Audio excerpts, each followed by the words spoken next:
Good evening, everyone. I am Chris, and we're going to do something a bit different today. I realized that I kind of didn't have a video planned for right now, and I thought, well, the next one isn't going to be till Monday when I do my next Disney review. So I thought I'd jump on and get an unboxing video done for you guys. It's been a while.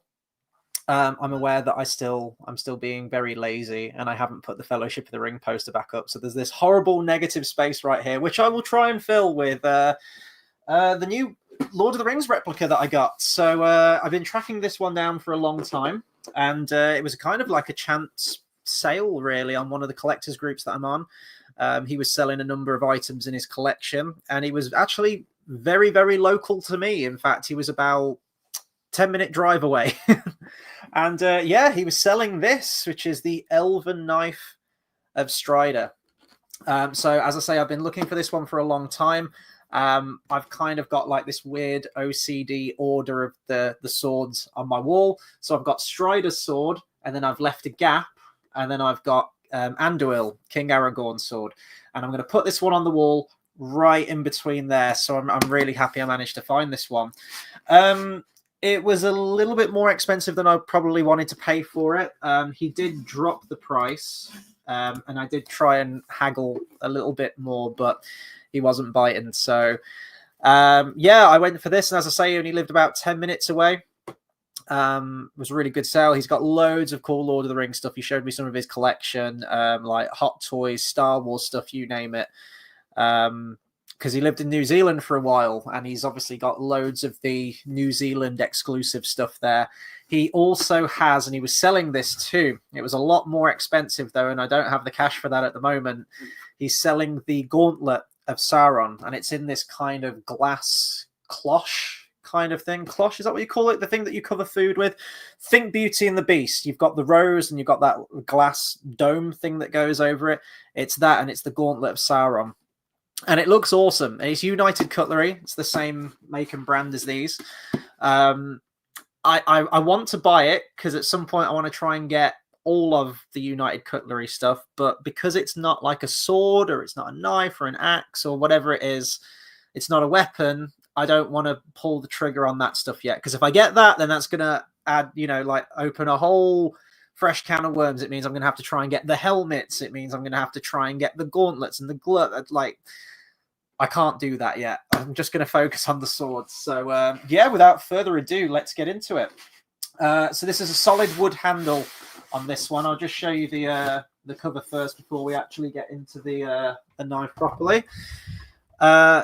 So this is one that has been re-released. Well, this is the original version, but this weapon has been re-released relatively recently, I think within like the last couple of years.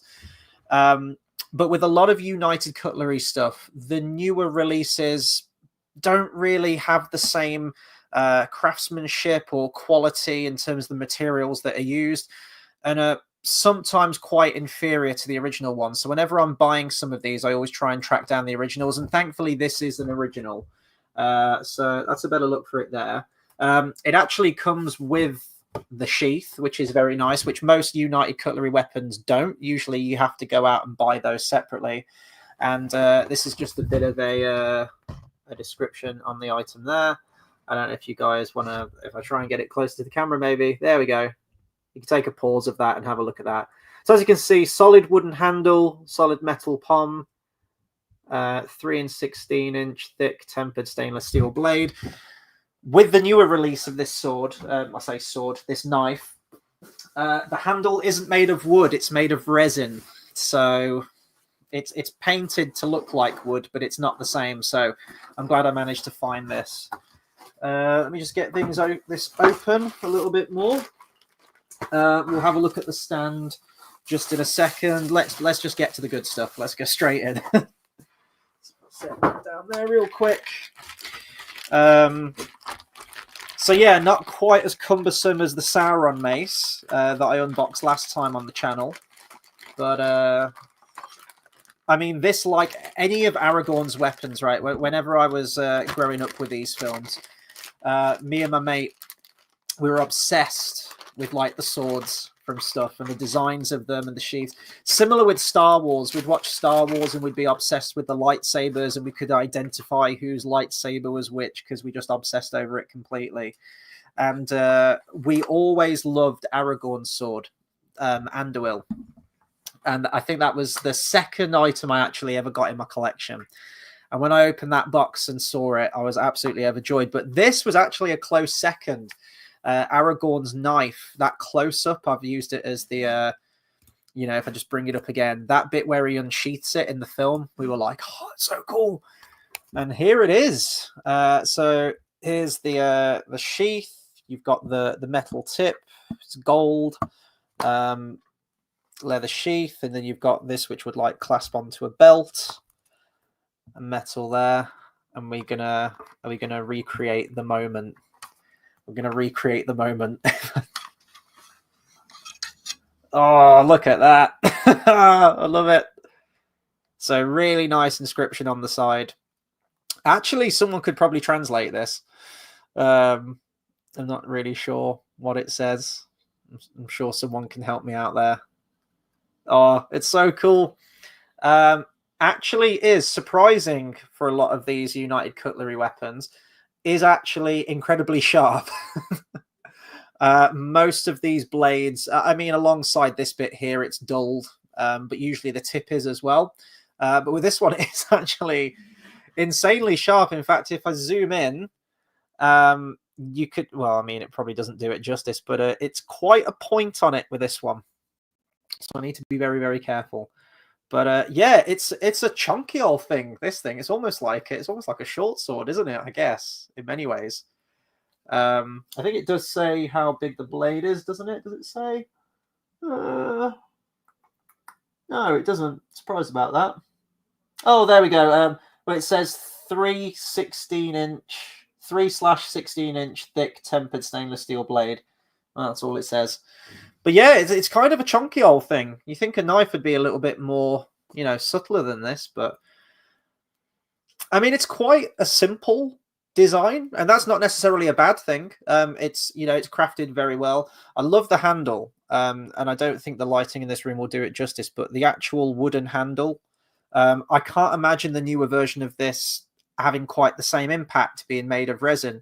I'm not quite sure why they changed that. I don't know if the materials were just harder to get. Like, I mean, wood's all around, isn't it? Grow a tree, eventually you'll have wood.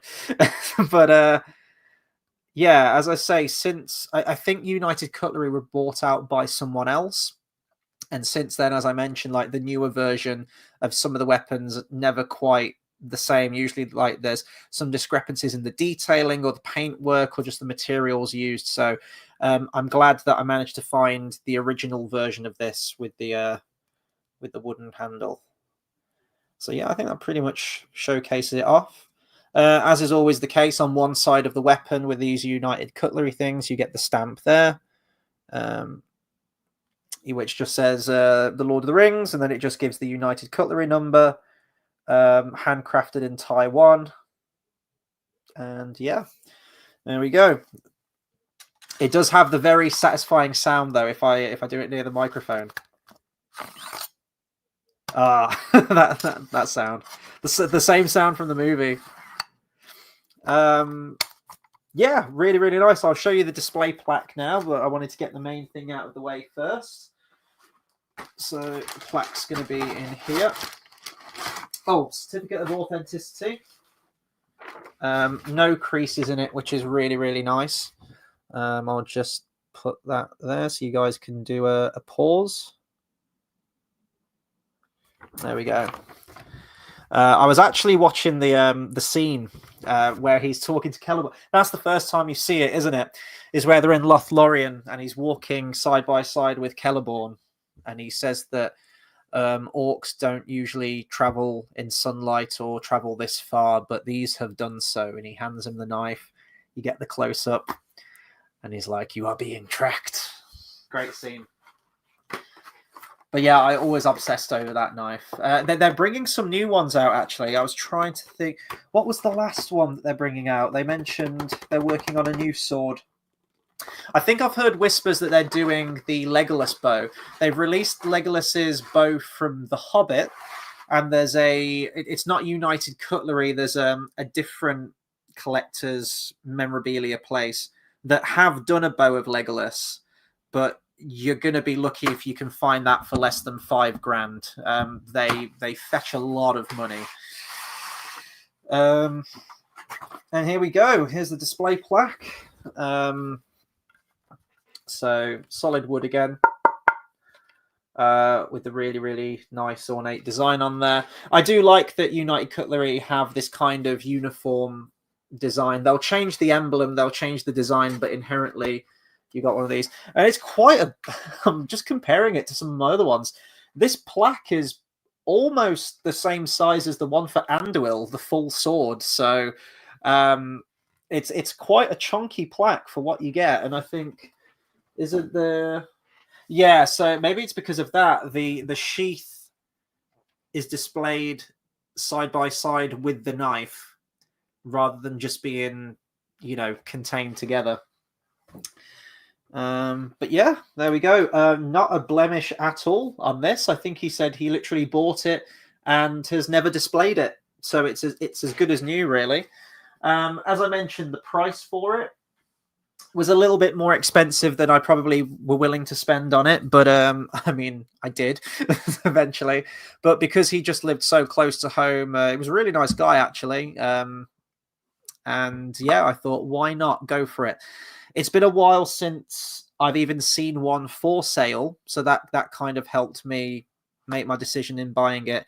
And also, as I mentioned, I've got Strider's sword, I've got King Aragorn's sword, and right in the center there, that's where Aragorn's knife's going to be.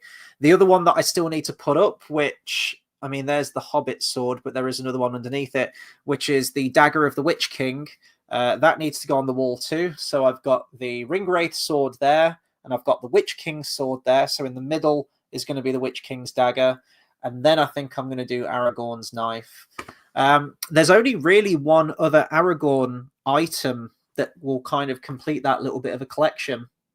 And it's the scabbard for Strider's sword. Very, very difficult to find. Once again, they have released an updated version within the last couple of years, but it's nowhere near as good quality as it was before. I think the original sheath, the original scabbard, is genuine leather, whereas I think the newer one isn't. And contained within the scabbard is like this little mini knife, which I thought was a really cool detail for Aragorn. And I think that the original version was made with like a little wooden handle, and again, that's resin on the new one. So I'm going to be trying to track down the original version of that if I can. Someone fairly local to me is selling it, I believe. However, the seller's quite frustrating in that I've messaged them a bunch of times asking for pictures of the item just to make sure that the condition is as good as they say it is. And they say, oh yeah, I will send you pictures. And then they never send anything. And then things go quiet. And then in the group, they'll post again saying, hey, I'm selling all of these things. And I'll message again saying, I'm still interested in the scabbard. Originally, they didn't want to sell the scabbard and Strider sword separately. They were only willing to sell them together. And I said, well, in that case, I'm not interested then because I've already got the sword. But if you're willing to sell the scabbard separately, I'll take it off your hands. They then fired back and they said, how much would you be willing to spend on it? Which I always hate answering that question. I'm like, look, you're the seller. You make the price, and then I'll tell you whether I'm prepared to pay for that or not. And I think they mentioned they wanted something like $350 for it, just for the scabbard. I was like, no way in hell. I was like, no way. Don't care if it's the original version. There is no way that I'm spending £350 on a scabbard. And then I think they fired. I said, like, would you do like, would you be willing to go less than that? And they said no. They went quiet. They then said $250. It's a pretty big drop from $350. And I said, nah, $250 is still a lot. And I said, well, would you be willing to drive and meet in the middle? And they said no. And I said, well, in that case, would you do it for $200 if I drive over and collect it? And they've gone quiet on me. So it's in stasis at the moment. And that was a couple of weeks ago. So I don't even know if it's still for sale. Maybe it is, maybe it isn't. They're also selling the sword of Samwise, which is quite hard to find, actually. I don't see that one crop up all that much. But they also did release a better version of that Samwise sword called the Museum Collection, still made by United Cutlery, but with a few select weapons within their range. They've made a better quality version. It's more detailed, better quality materials, in the highly sought after Museum Collection line. And I think they only made like 500 or 600 versions of Samwise's sword. Very, very hard to find. Probably going to cost a good few grand if you find one. So I don't know whether to buy this Samwise sword. It's like the bog standard version. And then if I do see the Museum Collection later in life, when hopefully I have a lot of money, if I ever do want to buy it, then I can. Or whether to just not buy Samwise's sword in the hope that one day I'll find it. Let's see. We've got Brinsley in the comments who said, when you say Witch King's Dagger, do you mean the Morgul Blade? Yeah, so it's the Morgul Blade, but it's actually called in the United Cutlery line the Witch King's Dagger, because he has the long sword, the Witch King's sword, and then this is almost like a short sword, like a little dagger that he has. But it is the Morgul Blade, yeah. So they released the Lord of the Rings version, and then they released another version of that weapon, almost identical. I think it's just the design on the plaque is different, for the Hobbit. And I don't really want to collect many of the Hobbit swords. It might be a last resort. I know that I have Orcrist, and that one was a gift from many years ago, which is from the Hobbit. But I wanted to try and track down the Lord of the Rings version if I could. And I did.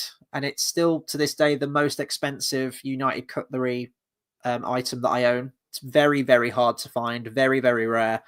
But luckily, someone was managing to sell it. And I was like, right, I want it. I want it. Like, lock me in. I'm confirmed. That's mine. So I had to drive quite a bit for that, I think. I had to drive to Stone, I think it was, to collect that. I was about halfway.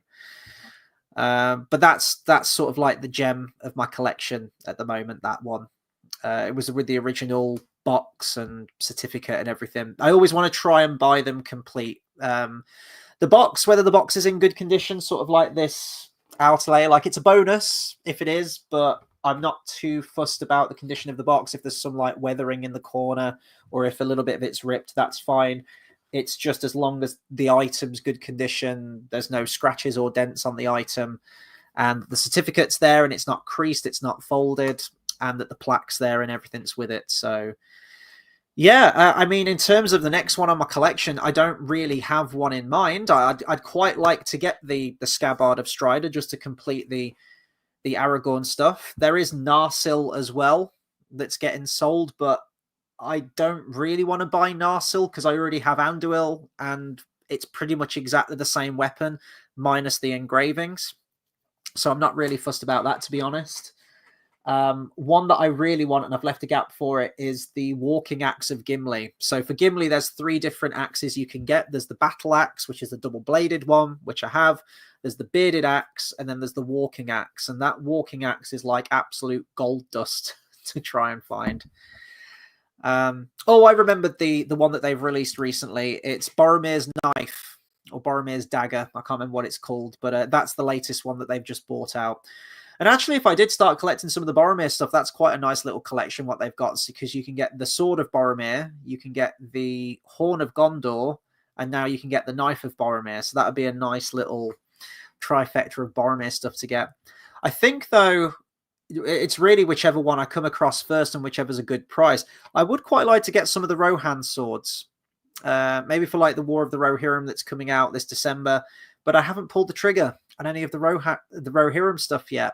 And I really do love the designs of some of those swords. You've got King Theoden's sword, Herogrim, which is quite common to get. I've seen a lot of people selling that one, where you've got like the horse design on the pommel.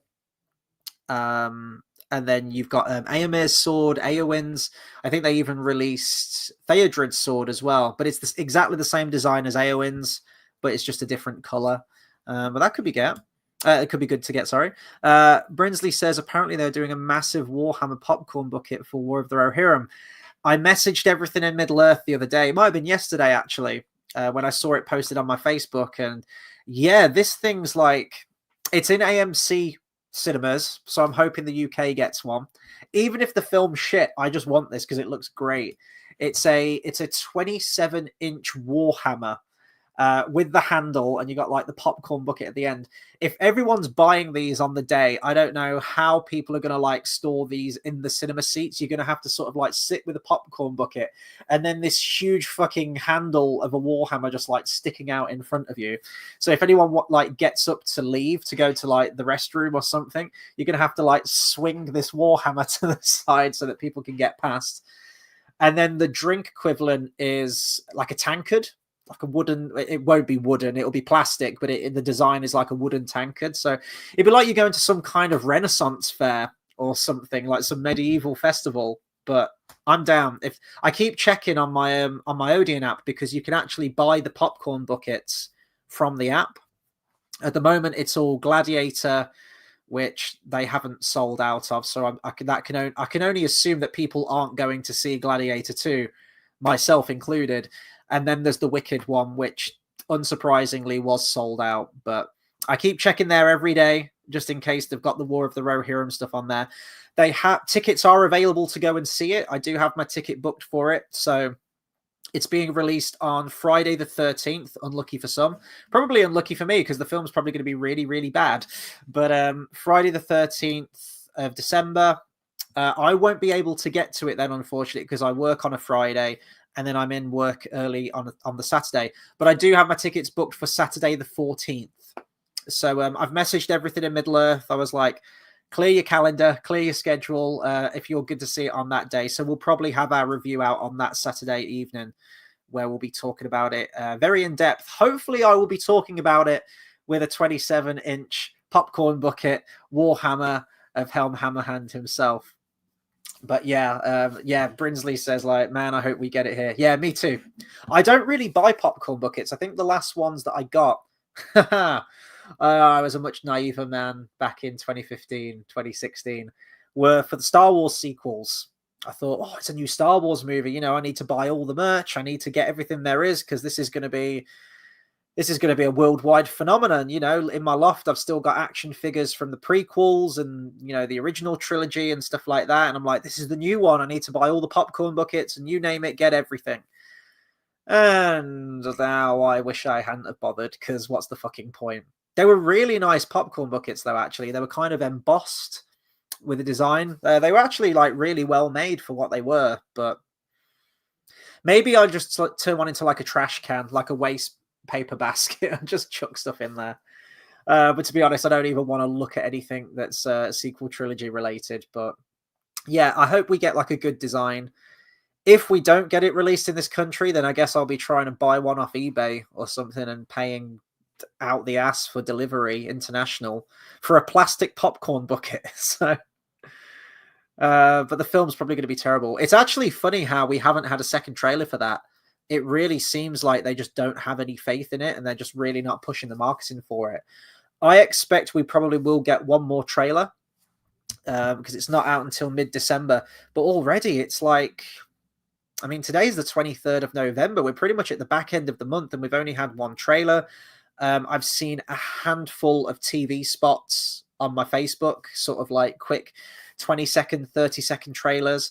The song was actually released. I don't know if you guys saw that. Let me I can't actually remember the name of the artist, but it was posted and it was just really underhanded. It was just kind of, there you go, it's on YouTube. Yeah, there we go. It's only got 19,000. It was released a week ago and it's only got 19,000 views. Not really a lot, considering it's released on Water Tower Music, which is, you know, Warner Brothers' main music channel. It's an official music video, and it's the song from War of the Rohirrim. So it's called The Rider, and it's by Paris Paloma. The song is absolutely fucking terrible, by the way. It's kind of like this mumbly, whispery Billie Eilish kind of style. I'm so over that style. You know, the kind of style that I mean. If you've heard No Time to Die or literally any Billie Eilish song, you know exactly what I'm talking about. But it seems like it's the modern thing now in the charts that a lot of vocals just kind of sound like that monotone, whispery, meandering kind of sound. They do use some quotes from the Lord of the Rings in there. I think they have Ride Now or like Ride for Ruin or something like that. There might be a few more quotes in there as well, but essentially it's about the shield maiden of Rohan and tear down the patriarchy kind of thing, and you ride to battle and you show them what you're made of. And I thought, wow, okay, that's just told us exactly what we already knew we were going to get from this film, isn't it? So we're going to get another Eowyn, but she's going to be even bigger and better and do even more awesome things than Eowyn ever did. But yeah, it was released on. I saw it on my Facebook, and I was like, "Holy shit!" You know, like it's a big thing, like a new Middle Earth song. It's a new theatrical Middle Earth Lord of the Rings movie. In 10 years, it's been 10 years since Battle of the Five Armies this December, so it's kind of a big deal. And I saw the music, and I've always loved the music. Maybe apart from Ed Sheeran's "Icy Fire." But still, for the most part, I have always enjoyed all of the Middle Earth music. The 3 end credit songs from the Lord of the Rings trilogy, amazing. I really liked Song of the Lonely Mountain from Unexpected Journey. And then Billy Boyd's The Last Goodbye is a really nice one from Battle of the Five Armies. It feels like it's aping on Into the West a little bit too much, but it's still a very, very nice song, and I appreciate that song. But this one just sounds really modern, like, as I say, like meandering vocal. I'm just not a fan of that style. I don't think it works. It doesn't really match that kind of Rohirrim sort of Anglo-Saxon kind of sound, you know, or, you know, they use like the strings, like the fiddle, and like a lot of the instruments that were akin to what they would have in those kind of times. Yeah, there's none of that, unfortunately. So it feels very modern in comparison, which is kind of a problem that I had with the Ed Sheeran song, how it's Ed Sheeran on his fucking acoustic guitar, and I'm like, it doesn't sound Middle-earthy though, does it? So, but yeah, I mean, check it out, see what you think of the song. Personally, I'm not a fan of it, but it is a big deal, I suppose. New Lord of the Rings film. I haven't seen many people interested in this. I've talked to a few. I always hate saying this, but I've talked to a few normies about this new film, and they're like, "Oh yeah, is that the animated one?" See, I'm not a big. They'll either say I'm not a big fan of animation, or they'll just say like I'm not a big fan of anime style. So I think this is a gamble from Warner Brothers. We'll see if it pays off. But yeah, only time will tell. We haven't got that long to wait for it. It's literally just a handful of weeks now, really, isn't it? Like three or 4 weeks, I think. But as I say, I'll have a review on there. I do want to message Everything Middle Earth, actually, see if we can try and get another live stream together, because it's always a pleasure doing a live stream with him. And yeah, I know we talked about maybe reviewing some more of those fan films that came out. But yeah, I'll probably round this video off here then. I just wanted to keep it short and sweet tonight, keep you guys ticking over so that, yeah, it wasn't a week between content, really.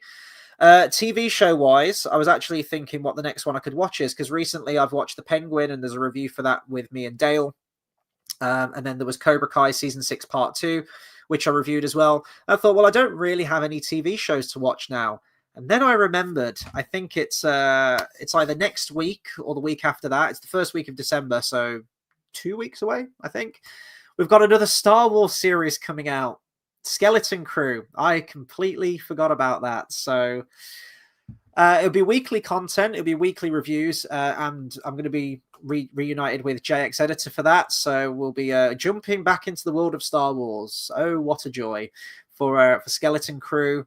And then I think there was something released in January.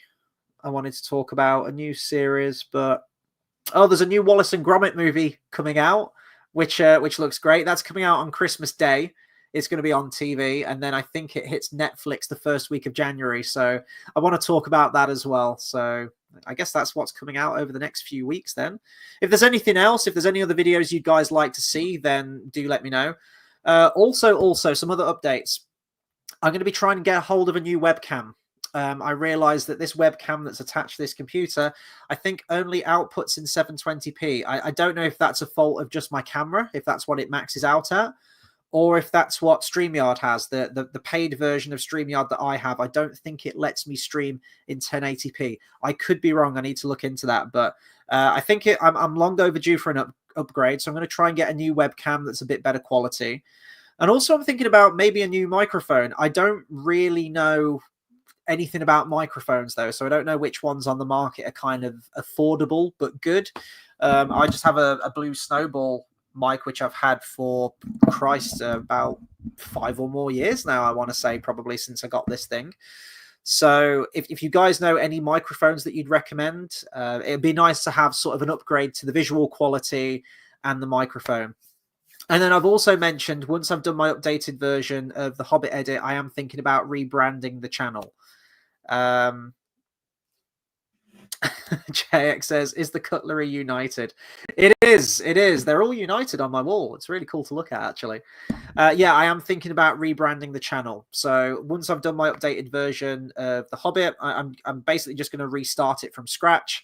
It'll be mostly the same, like, edit wise, but I'm just going to update it with new quality, better quality footage, and maybe make a few tweaks here and there, remove some scenes that perhaps I've soured on a little bit since I last did my other edit. Once that's out there, I'm thinking of rebranding the channel. So I'm thinking of other names for the channel. I was thinking maybe Chris Reviews, but that just seems a little uninspired. So if you guys have got any other suggestions, please do fire them my way. But I think it's probably best for the channel. I don't want to just kind of keep it pigeonholed to the Hobbit fan editor when, as someone mentioned, that is just such a small part of my channel and isn't really what I do all of the time anymore. It is just a lot more of, these live streams, these reviews or unboxing videos, Disney retrospectives, movie reviews every now and then. So I want to kind of have a name that's more akin to that, I guess. So I just saw JX's comment. If you remove why me, I'm your ass's grass and I'm the lawnmower. Yeah, so that's a scene from my Hobbit edit, which I was thinking about maybe removing because a lot of people didn't seem like they liked that scene, but I like that scene. Bath Time says, get your knives out for the lads, Chris. I have already got the knife out, but if anyone's just joining now, I'll show you again. So this was the item. See, Brinsley got in here early. The early bird catches the worms. So one final look at it. So this is the scabbard, metal at the end, gold. It's apparently genuine leather grip, and then the handle is made of wood. The newer version is made of resin. So luckily I managed to track down this earlier version, and we got to get the sound effect. And then there you go. So, that's the one with the print. Let's do it this way. You've got the Elvish inscription along the side. An inscription, actually, I don't know what it says. I probably should check that at some point. And it's actually unusually sharp as well for United Cutlery. They're usually dulled blades, but it's pretty cool. It was always one of my favorite weapons from the films when I used to watch it as a kid. And even when I watch it now, it's still really cool. One thing that I love about collecting these is that when you watch the films back, you do really appreciate the level of detail in these replicas. Swords that maybe I haven't even paid much attention to before when I used to watch the films. The Ringwraith sword's a good example of that. When they all rock up to Weathertop and everything's pretty dark anyway. It's at nighttime. They're all in like black cloaks and it's quite a dark scene anyway. I never really paid much attention to the designs of the sword for the Ringwraiths. And then I got the weapon and I was like, oh, cool. It's like this sort of barbed wire, spiky feel to it. And then when I've gone back to watch the movies, my eyes are on that sword. I'm like, oh my God, yeah, it's identical. They've had that kind of twisted vine thorn kind of look to them. So it's kind of cool to then go back to the film and have a little bit closer look at some of these swords. Let's see. Brinsley says the YouTube notifications finally paid off. Yes. Yeah. Smash the like button, guys. Hit the bell icon to stay updated. Let's see. Bath Time says there'll never be anything like that trilogy for authentic gear and weaponry. I know, man. I think they're going to be hard pushed to top that. Well, they never will. Let's be honest. Like, they crafted an entire fucking world and like cultures out of not just like the architectural design, but just the weapons. Like, you can even tell which race crafted, those weapons in the films and who they belong to just by merely looking at them. Which is incredible. Yeah, it's nice because I know they're not the actual weapons from the screen, but for me, it's the closest thing I'm ever going to get. I think United Cutlery are the best makers of those things. There's actually a new company, a video that released one that they've just done a new version of Heragrim, which looks really, really bloody nice. Actually, they did a video for it showing like how perfectly balanced the blade is. They kind of put it in a vice and then bent the sword back so many degrees and then like let it go, and it reset back at sort of like 12 o'clock with the certificate of authenticity. Really good materials on it, but it wasn't United Cutlery, and I've forgotten the name of the company now, but I think I'd probably just stick to the United Cutlery ones just because that's the range, that's the collection of the ones that I have so far.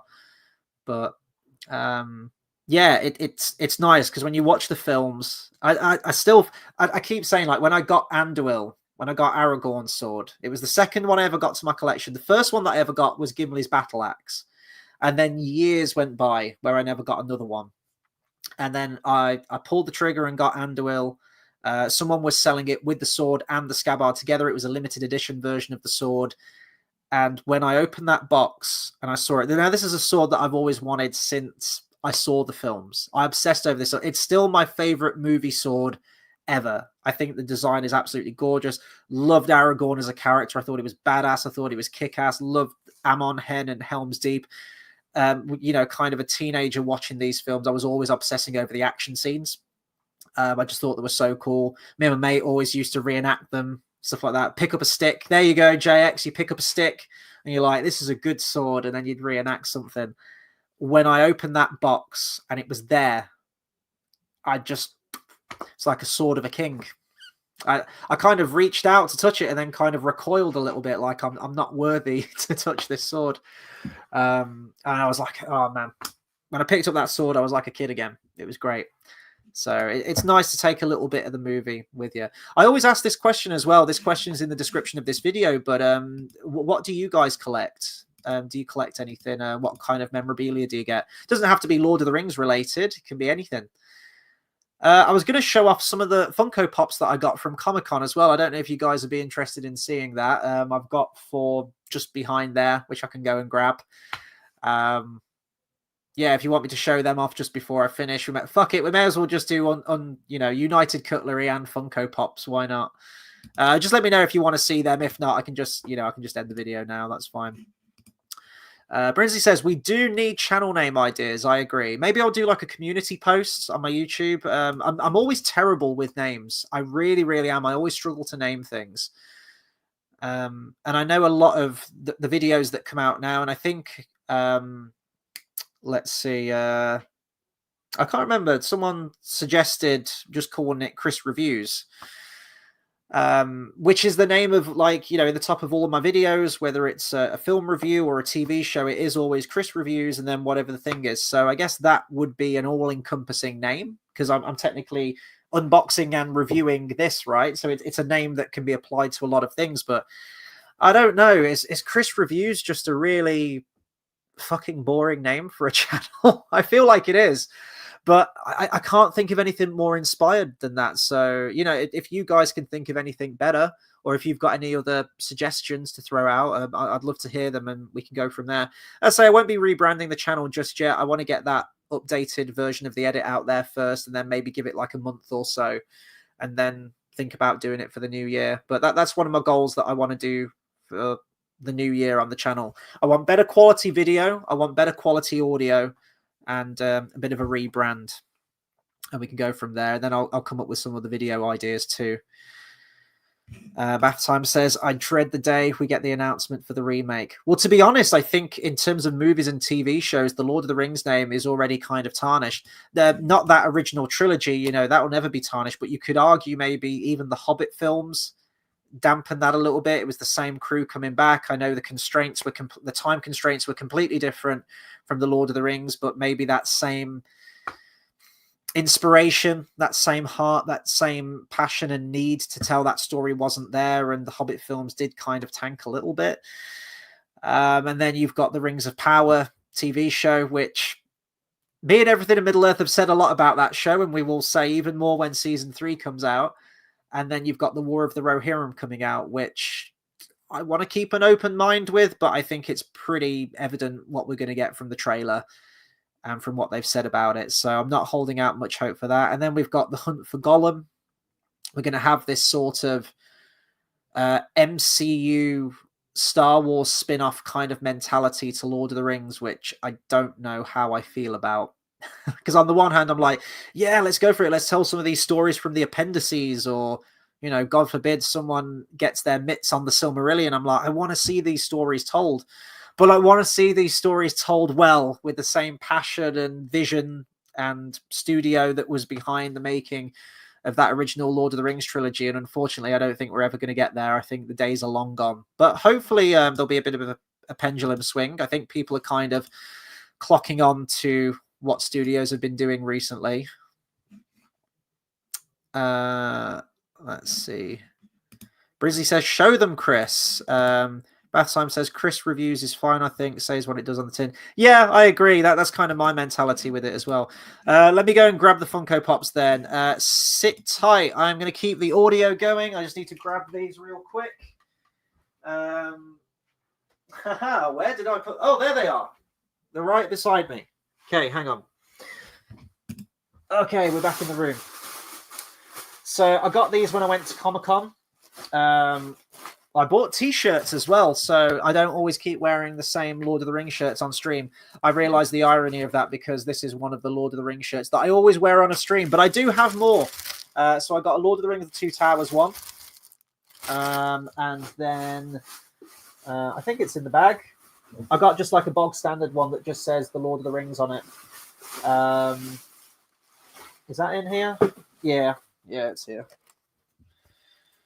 That's the Lost Boys. Completely non-Lord of the Rings related. Boom. I wanted a Lost Boys shirt and I saw one. So there we go. Let's get on to the Funko Pops then. Is this all of them? Oh, there's the other one. So we have... These have got the prices on. But this is an exclusive Speciality Series Funko glow-in-the-dark Aragorn variant. So I hope you can see he's kind of brandishing the sword.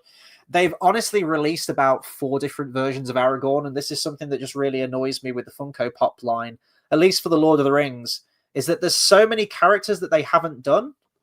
There's, they haven't done Eowyn, Eomer, King Theoden, Denethor, Grima Wormtongue, to name but a few. And there's so many other characters that they haven't done, and they just keep bringing out different versions of fucking Aragorn. But I did see this at the last Comic-Con that I went to prior to this one, and I didn't pick it up on the first day, and then I went the second day and they were completely all sold out, but I managed to find it this time, so that was one of them. This is probably one of my favorite. This is a new one that's been released, and the design on it is actually really, really cool. I know that you probably can't see them on the camera all that well. It's the Mouth of Sauron. There he is. Look at him go. So that's one of the new ones. So this is a few in the new line that they've released.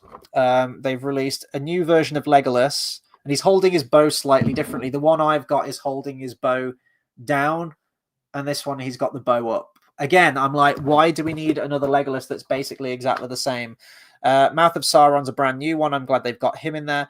They've got another Treebeard, but this time it's got Merry and Pippin in the canopy.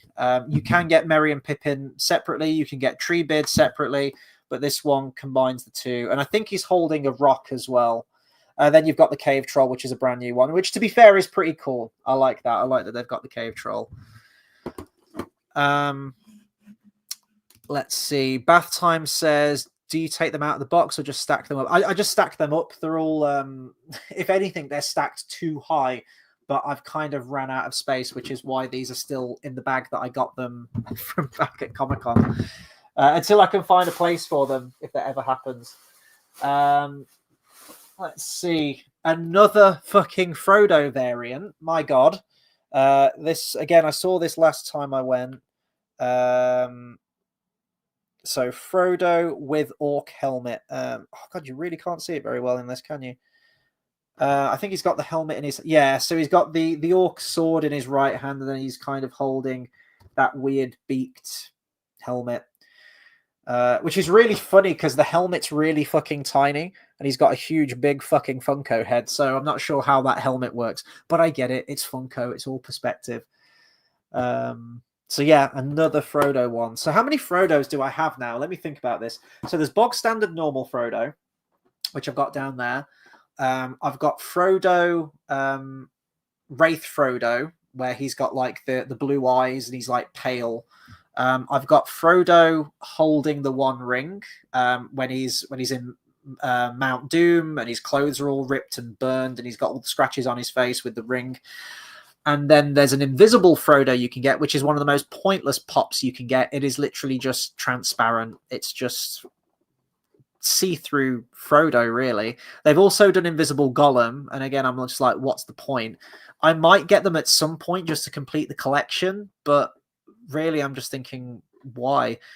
And I think I did see a post recently that they're doing another version of Frodo as well. I forgot which one, but apparently they're always going to think of different Frodos to make. It's just absolutely pointless to me. I'm like, let's just get some new characters going.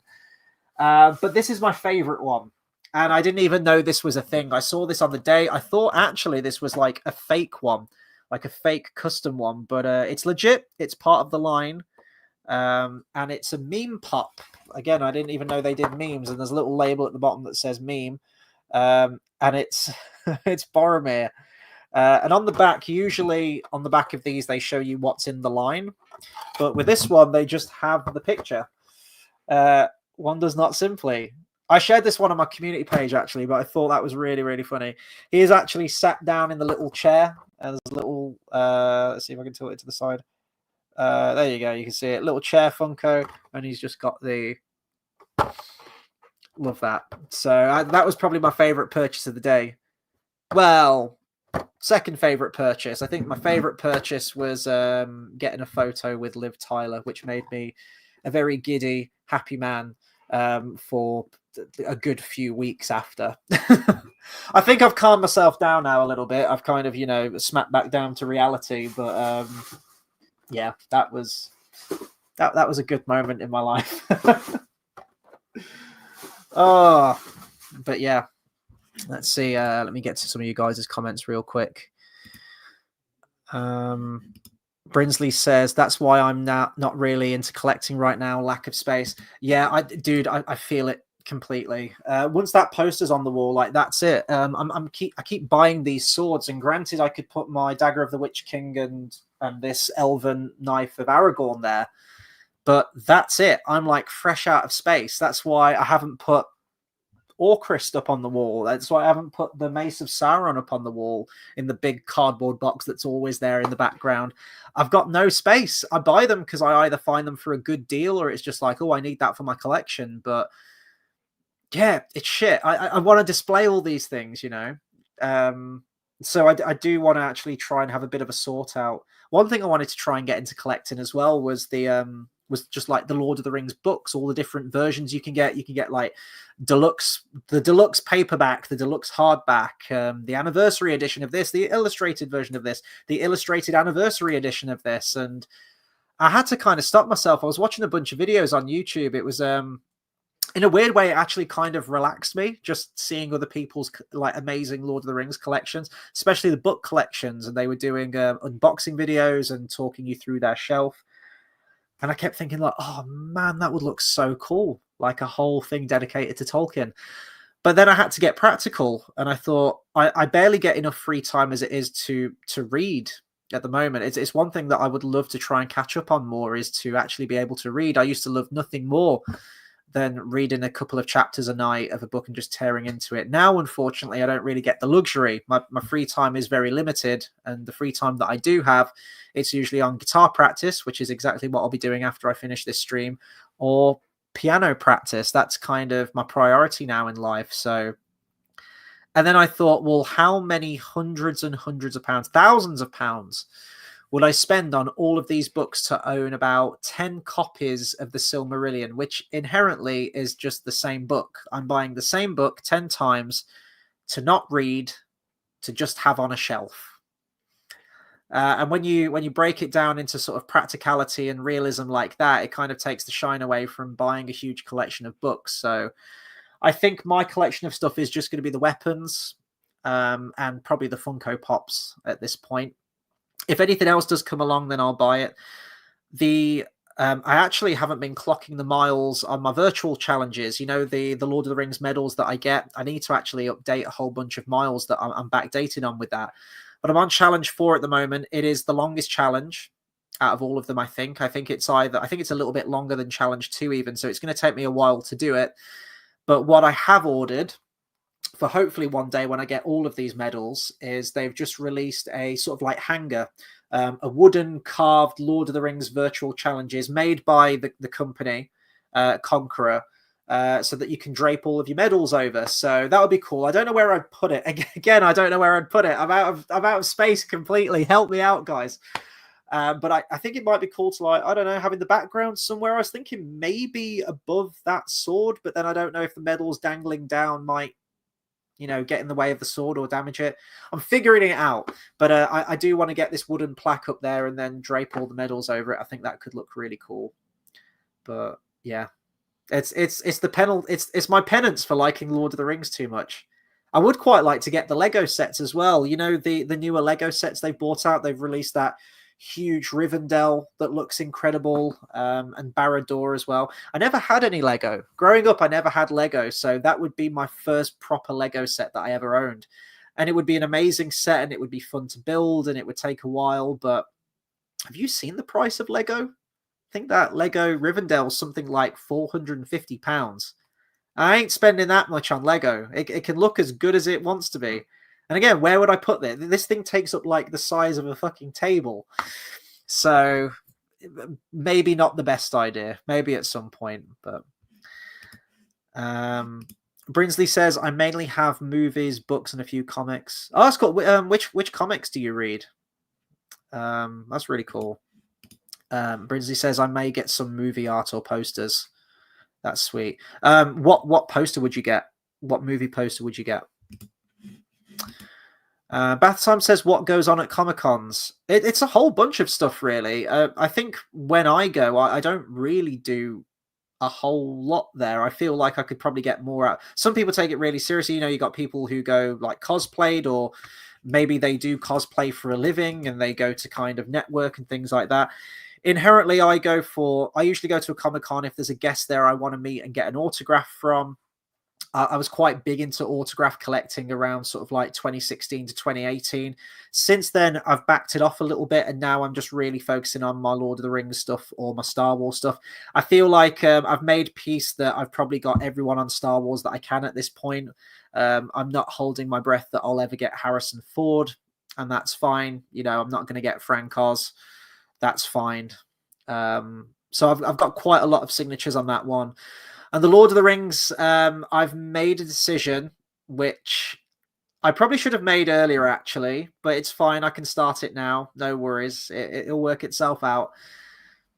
What I've done at the moment with the 3 posters is that I'm getting signatures of when that actor was introduced into the film. So, for example, I've got Éomer and like Éowyn on this poster, but I haven't got them on this one. Even though they feature in this film, I've only got them on this one. So far, Return of the King, I've got one signature right there at the bottom, which is Denethor. And I know he's in the extended edition of this, but theatrically, he's in this one. But that means when I get to Return of the King, I'm going to have like no signatures on it, because predominantly everyone will be in movie 1. You'll have a few more of the side characters in movie 2. And then there's only a handful of extra characters that are introduced in Return of the King. I've now made the decision that I want to try and get all of the characters on all of them. if I can, as long as they're in that movie, of course. So, for example, I've got Elijah Wood's signature on Fellowship of the Ring, but I haven't got him on this one, and I haven't got him on this one. But he is going to Manchester, I think it's Manchester Comic-Con next year. So I'm going to take that along, and I'm going to take that along, and I'm going to get him to sign it. And then I think Sean Astin's going as well. So I'm going to get him to sign there and sign on that one. So Liv Tyler, I've only got one signature from her when I met her because she was very, very expensive. And I got Fellowship of the Ring. Now I'm kind of regretting it, thinking I should have got her on this one as well, and on this one too. But I'm hoping at some point when the money dries up, she'll probably come back and do another convention at some point, and it'll be cool. I've made my peace that I'm probably never going to get Ian McKellen. He's very hit and miss whether you can get him, and I've made my peace that I'm probably never going to get Viggo Mortensen on there either. But yeah. Well, I'd have to try and get Ian McKellen 3 times, but if I can't even get Ian McKellen once, then I'm not holding my breath. I think my one chance is going to be if he ever does another play. He actually was meant to do a string of plays this summer just gone in Birmingham, and I was going to drive there every day after work and try and wait at stage door to see if I could get it, because he's really hit and miss whether he signs for you. I waited outside stage door when he was doing, I think for his 80th birthday, he was doing like a string of solo shows. And I went to his show in Nottingham, and I waited there with maybe like 4 other people, and he never came out and signed. I tried to get him in the lobby. He was just having absolutely none of it. But then I know someone who went like the following day, and he signed, and he was welcome everyone with open arms. So it's really, really hit and miss whether I can get him. If I could just get him on Fellowship, I'll be happy. Ideally, if I could get him on all 3, that would be amazing. I'd probably ask like a whole bunch of my friends. I'd like pay for them. I'd be like, hey, can you come along with me with this event? You hold my Fellowship poster. You hold my Two Towers poster, and I'll do Return of the King. And let's just all get him signed, and I'll give you like some cash if he signs it. And then Sean Bean. Sean Bean is like the dream. But he's an absolute, recluse, and I never think he'd do one. That being said, though, this year, Orlando Bloom and Liv Tyler, I got those both added to my Fellowship of the Ring poster. So never say never. I never thought I'd get Liv Tyler. I never thought she'd do a convention. So she was really sweet. She's honestly one of those loveliest people I've ever met at one of these conventions. So I'm really hoping she does another one at some point, and I can get them 2 finished off. Looking back now, I should have just paid the extra money to get her to do all of them, just in case, I never get that chance again. But she was a lot of money, and just it wasn't doable at the time. So I'm sure she'll be back, as I say, when the money dries up. Andy Serkis usually does quite a lot as well, so I'm pretty sure I can get him again. Someone in the queue, actually, when I was getting Liv Tyler's autograph, she did the smart thing. She had one picture and was getting all of the Lord of the Rings cast to sign that. I'm like, smart. Don't get 3 individual posters. It's stupid. But she had some amazing signatures on that. Going back to like 2004, right after the movies came out, she had Christopher Lee. Apparently he did a signing at a hotel somewhere near London, I think it was. And she got his signature. She met Christopher Lee. I'm like, my God. And then she had some really, like some of the obscura characters as well, which I've never known do a signing. She's got like Isildur on there.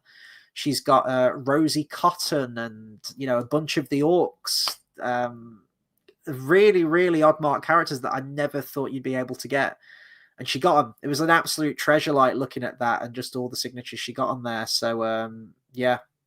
Some wonderful collections there. Sorry, I got taken away from your comments saying like what else happens at the Comic-Cons, what goes on at Comic-Cons. So the celebrities there for autographs and photos, if that's your thing. There's a whole bunch of merchandising stands. Usually if you go to a lot of these Comic-Cons, they tend to be the same merch stands everywhere. There's a lot of t-shirts, action figures, retro consoles, old action figures from back in the day. There's usually a stand for sort of like foreign snacks, like Japanese snacks or unusual flavored Pringles and things like that, or Doritos from Japan and all over the world. There's ornaments, figures, sort of smellies like soaps and bath. I was going to say bath salts. You know what I mean? What else is there? just a bunch of stuff like that, really. Just kind of art, lot of artwork, for example, book stands, just all the stuff you'd expect from merch stands, really. And then they also do have Q&A panels. So, for example, when I was at Comic-Con, I went along to a Gremlins panel. It was Zach Galligan, who plays Billy from Gremlins, and it was Lee Francis or Keith Lemon from Bo Selector, as you'd probably know him, or Celebrity Juice. And he was the one who was presenting the panel. I absolutely love Bo Selector. And it was a kind of like a last minute announcement, I think it was. And it was like, Lee Francis is going to be leading the interview. I was like, well, it's my chance to see Zach Galligan. I absolutely love Gremlins. And yeah, Lee Francis. So that was a fun panel. It was about like an hour long, like 45 minutes to an hour.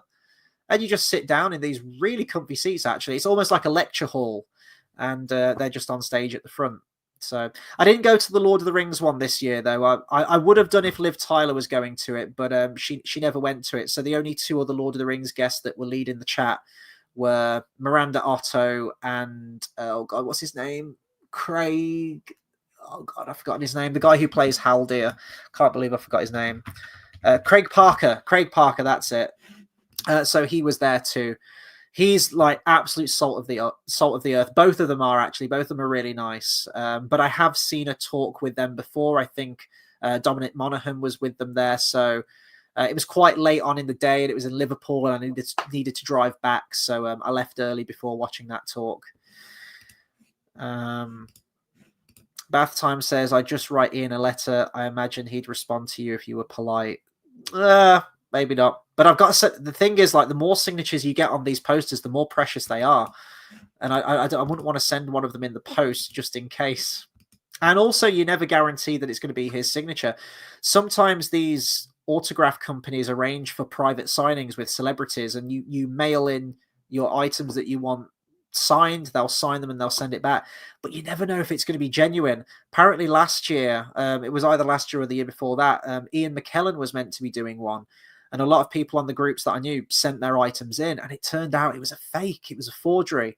So could you imagine you've got like this amazing item signed by however many people, and then you've got one fake on there from Ian McKellen? So it's always best to try and meet them in person as much as possible. Brinsley says he wants to get some Lord of the Rings posters, maybe. Good choice. I approve. A few comics like Dragon Ball Z, some horror like Alien and the Thing comics. Nice. Brinsley says, still sad about losing Christopher Lee, but he was very old. We've lost a couple more since then. I know we have. We're not getting any younger, are we? We never are. Christopher Lee, I remember, I think it was the BAFTAs. Pretty sure it was the BAFTAs. When he came out on stage. I think it was, I don't know if it was like the Fellowship Award or something, or Lifetime Achievement Award or something like that. Now, Lord of the Rings and Star Wars prequels are on heavy rotation. They certainly were back then in my house. And you kind of just get used to seeing how someone looked. So, you know, I was used to Christopher Lee, like Count Dooku, like Master Kenobi, you disappoint me. And Saruman and everything like that. And then when he came out on stage to accept his award, he was so frail. He was so thin. His voice still carried that gravitas that it always does, but just his like physical self was, you know, and he was like shambling out on stage. I think someone was like helping him onto the stage, and he couldn't even lift the BAFTA statue. And I was like, oh, fuck. He's really old now. And it kind of hit me like a ton of bricks. I think after that, I think this was before the Hobbit films, though. So, I mean, he went on to do those, and, you know, he was great in them. And I think how they utilized him and made him work and fit him in, I think it was masterfully done, to be honest. And I'm really glad that he was there for it. But yeah, after I saw that, I thought it's kind of imminent. You know, it's like they could announce any day that Christopher Lee's gone. It's shit. It's really shit. Like all of these legends are going. You know, recently we had Maggie Smith, didn't we? Of course, Dame Maggie Smith. It's shit. Bath Time says, no, just ask him what night you can meet him at the stage door to sign a photo and attach your own signed photo of yourself. Oh God, you probably think I'm a creepy stalker, which, you know, maybe I am just a little bit, but man just wants an Ian McKellen autograph, please. Just Just that. Assuage my OCD, please, Ian McKellen. I've got one chance, and it's going to be in 2026, and it's when they do the premiere for The Hunt for Gollum, because Vigo's meant to be in that film, so that's going to be my one chance to get Aragorn. And Gandalf's meant to be in that movie in McKellen, so it's going to be my one chance to get him. But yeah, he was meant to be doing a series of plays this summer, and I was all geared to go every single day. I wouldn't rest. I would not sleep until I got an autograph. And then he fucking fell off the stage in London, didn't he? And he's an old man. He's an old guy. You know, you can't... Even if I fell off stage at any age, that's going to hurt, but especially at that age. And then he cancelled all of his subsequent shows for the foreseeable until he was back to health. So I was like, shit. You know, I want him to get well. Of course I do. But I was like, fuck.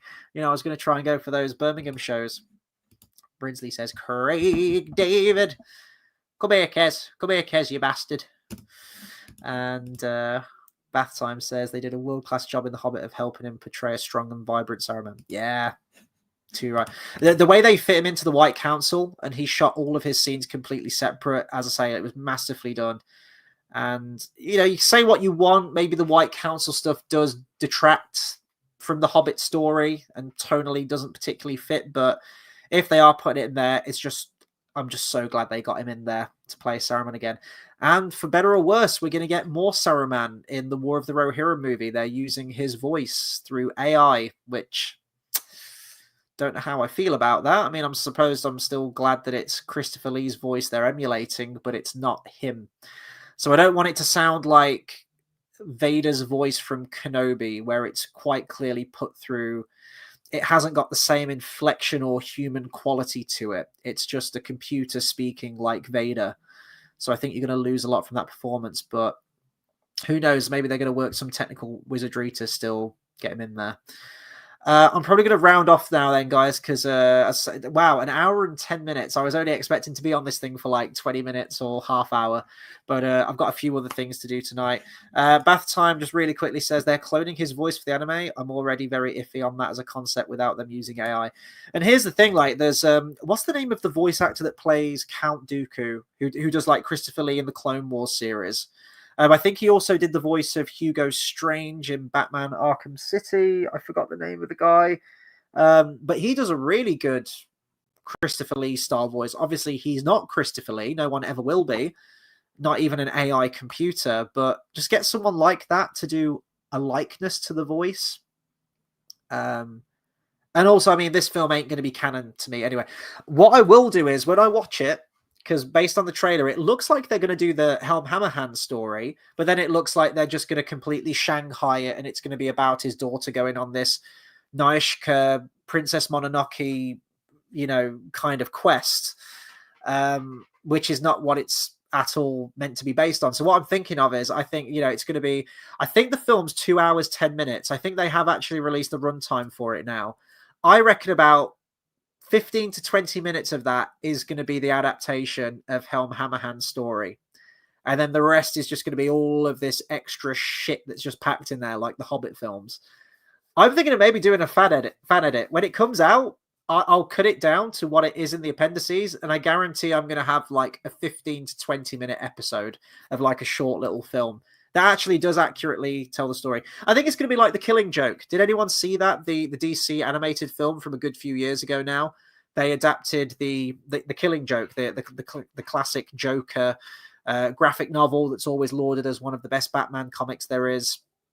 And it's a really short graphic novel. It was a 90-minute movie, I think, and an hour of that is an adaptation of the comic book. But then they felt like they needed to pad it out to 90 minutes. And the first half hour of that film is the most asinine, shit, terribly written fanfic, really, really uncomfortable, and not in a good way, but shit that you've ever seen. And it's just like stitched onto the front of that film in order to pad the runtime out. And I feel like that's what's going to happen with War of the Rohirrim. But as I say, we will see. A couple of weeks, we will see.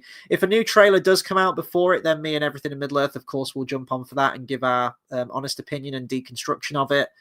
But Yeah, we will see. Anyway, guys, I'm going to round off there. I want to say a big thank you to everyone that's jumped on tonight, though, and kept the conversation going. You know, I always appreciate you guys. If I don't say it enough, I really do.